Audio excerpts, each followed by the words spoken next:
there isn't any one job description that perfectly fits who we are as people. Although you might enjoy your job, you might also have this sneaking feeling that there is something more out there.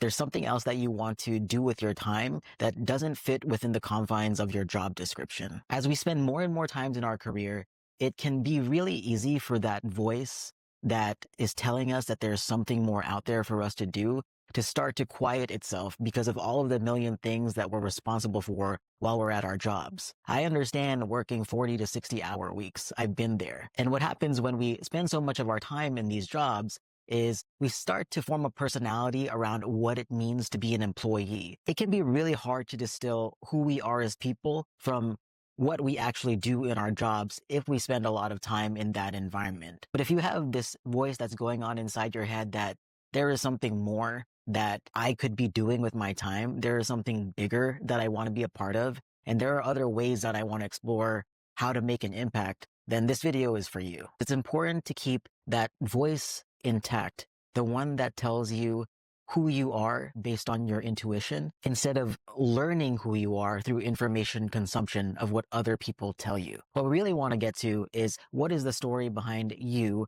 as you would naturally tell it if your mind wasn't affected or influenced by all of these other ideas. One thing that I've learned working in the corporate world for more than a decade and working with a lot of senior business professionals is if you are in a leadership position, you are probably a giver more than you are a taker. You've taken on the role of protecting your team, of holding yourself accountable, of working hard, of being reactive and responsive to the needs of a project or a person or a supervisor. When you practice that enough, it becomes part of how your body and your mind reacts to problems that are put in front of you.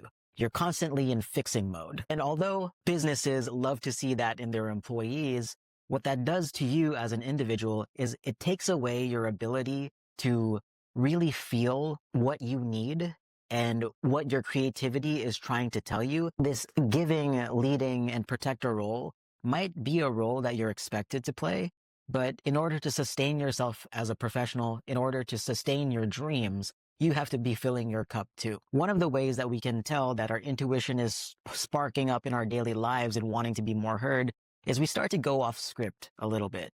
And what I mean by this is if you're working a job, you could like your job, you could be really good at it, and you know how to do it, but there is something in you that is telling you to do things a little bit differently, to move away from the status quo and to step outside of the framework that's expected of you. Maybe you want to start getting more creative at your job, or you have a bunch of new ideas for how to lead different projects or different areas that you might want to invest in more that your company or your team hasn't historically looked at. These ideas around innovation, doing something differently, stepping outside of your role, this is all creative energy, and your intuition feeds off of creativity.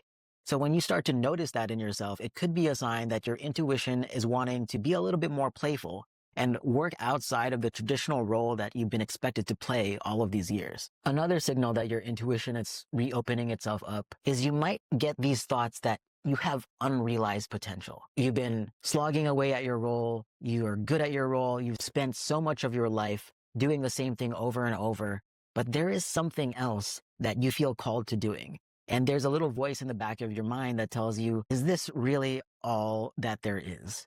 Is this how I really want to spend my time? Maybe you've considered opening up your own consulting practice, or maybe you are thinking about something more entrepreneurial or starting something more creative where you get to express yourself, whether it's a podcast or a YouTube channel or writing a book. All of these ways that our mind starts to tell us that there is something else out there that needs our voice and that is asking us to create are all signals that you've probably been lacking creativity in your life recently.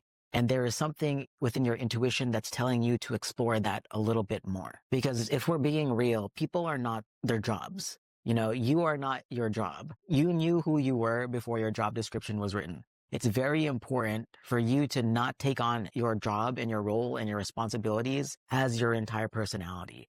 There is something in you that is unique and that needs to be expressed.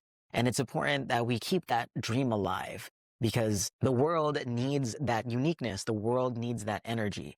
And if that voice has been peeping up then it's a great sign for you to just take a pause and explore, what is it that this internal motor is trying to tell me? How am I being asked to question how I want to live my life? I've done all of these things and I still feel this way, this feeling, this calling, it's not leaving me. What else is left that I need to explore? Learning how to tell your story is one of the most healing paths that a person can take. Getting to know yourself again and doing a self-review, asking yourself the tough questions like, am I spending my time how I actually want to be spending it? Is what I'm doing aligned with the life that I envisioned for myself? Is there something that I've been ignoring that I can't ignore any longer? These are all important questions that tend to surface whenever we are at a transition point in our lives. So whether you're thinking of switching careers or you're near retirement and you're thinking about what could you be doing after you leave a role or go through a transition in life, these are all big questions, but they all require us to do a self-check and take a look at how we've been spending our time and energy and reclaim whatever dreams we might have put on the back burner because of all of these practical demands that were expected of us. But if you were a successful, ambitious person, you've probably done what you need to do. You've got the job, you put yourself, your family in a place of financial stability. If you have kids, maybe you know that the kids are taken care of and you don't need to worry about them anymore. So all of these years that you've spent in a role where you're constantly giving, constantly being there for others, constantly being a leader and constantly protecting a team or your family, you've done all of that. And you've proved to yourself that you're capable of being successful at it. But once you put that all in place and everybody who you've taken care of has what they need, then what? It's in this space that we can start to explore what is it that you really want to do with your lifetime. And all of these things have to do with getting to know ourselves again and getting to know the story that we tell ourselves. When you're no longer brainwashed by your company or societal expectation or the demands of other people, who are you? Underneath it all, what is the dream? I know that it can be pretty jolting to really face ourselves and ask ourselves what we want. What if what we want is completely different from the life that we've built? What if what we want seems grandiose, pie in the sky, and unattainable? So what? All of the things that you've succeeded at and that you've built were probably grandiose, pie in the sky ideas before, but you did it. But I can bet that there was a part of you that had the confidence to do it because you knew that there was some roadmap. You knew if you followed a set number of steps for long enough that you'd eventually reach success. It can be a little bit harder to do that when the roadmap that you're following is one that's created solely by you based on your intuition. It doesn't mean that it's not going to succeed. It just means that we have to trust ourselves and our intuition a little bit more to really realize the dream life that we've always wanted and expected of ourselves. And the great news is it's never too late. It's never too late to reclaim your story, to tap into those childhood memories, to tap into those dreams, and to pay a little bit more attention to those crazy ideas that pop into our heads whenever we're feeling our best and feeling like we could do anything. Those dreams are invaluable to us as people. I firmly believe that our creative pursuits, they're not based in the ego. They're a spiritual adventure that we're constantly being called to. Otherwise, they wouldn't be bugging us every day whenever we ignore it. So the question now is, will you put in the time and the reflection that's necessary to really dig deep and find out what is it that's inside of you that hasn't been able to be brought to the surface yet? And once you discover that, will you take a shot on the dream? Will you take a bet on yourself?